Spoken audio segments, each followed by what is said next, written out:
biblical stories written by the winners, right? History is always written by the winners.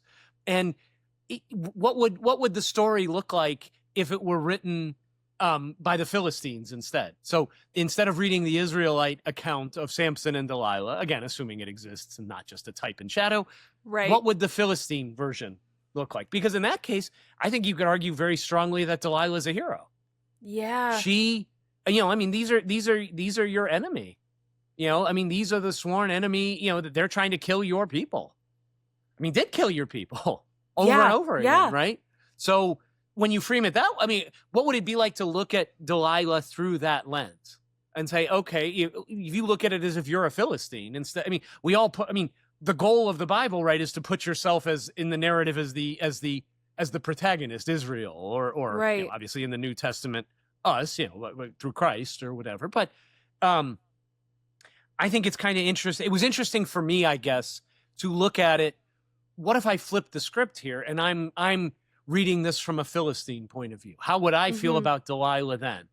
And so that's kind of how I looked at this story, rather than like what's not told. So I'm very interested to see how where we go with this. But maybe it would be worthwhile to just briefly talk about the story. Let's do if that's okay. And if I forget anything, feel free to add it. So just for reference, this is in Judges chapter 16 in particular. I'll put it in a nutshell without reading specific verses or anything. But basically, Samson's is an Israelite judge. So this is in the book of Judges. So this was the period of Israel after they were in the promised land, but before they had decided they wanted a king. And so this was a period where judges would rule the land. Some were evil, some were good. Samson happened to be one of those judges. He was a Nazarite, where he had 3 rules. It was, well, I forget the third one, but you cannot drink strong drink. You can't cut your hair. And there was a third one, which slipped my mind, and I'm not going to spend time trying to remember it. But there were these 3 rules. And so he was dedicated to God. And so he had this supernatural strength that was because of his long hair. Because of his Nazarite vow, he didn't cut his hair. He was Superman when he had his hair cut. So anyway, he meets a Philistine named Delilah in the valley of Sorek, Sorek. And she's a Philistine. And so the leaders of the Philistine rulers approach her and say, hey, deliver this guy to us. We want to catch him. We need your help. Find out what makes him so strong. Every time we try to attack him, he's so strong he kills all of us, right? And so they offer her 11,000 pieces of silver from each of them. There's 5 of them, so 55,000 silver pieces, which is, again, I don't know what that would be the equivalent of today, but essentially you would have independent wealth. So Delilah agrees to help, and is through their relationship keeps trying to get him to tell her, why are you so strong? Really? No, what's the secret of your strength? So over and over again, he gives her bullshit stories, right? He's like, give me, if my hair is bound in a certain way, and then, but if you have new ropes soaked in, basically all of this, a bunch of lies. And each time she does it, and he wakes up and basically, his hands are tight, boom, his Superman strength comes in and he wins.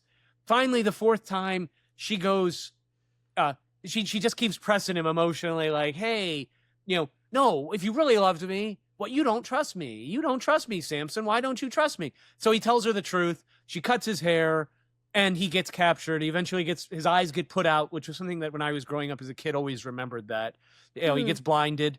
And in the end, he gets taken to he gets brought out into the temple of the Philistines to get made fun of. And he basically, his hair had started to grow back, and apparently they didn't keep on top of that to shave his head. So he was strong again.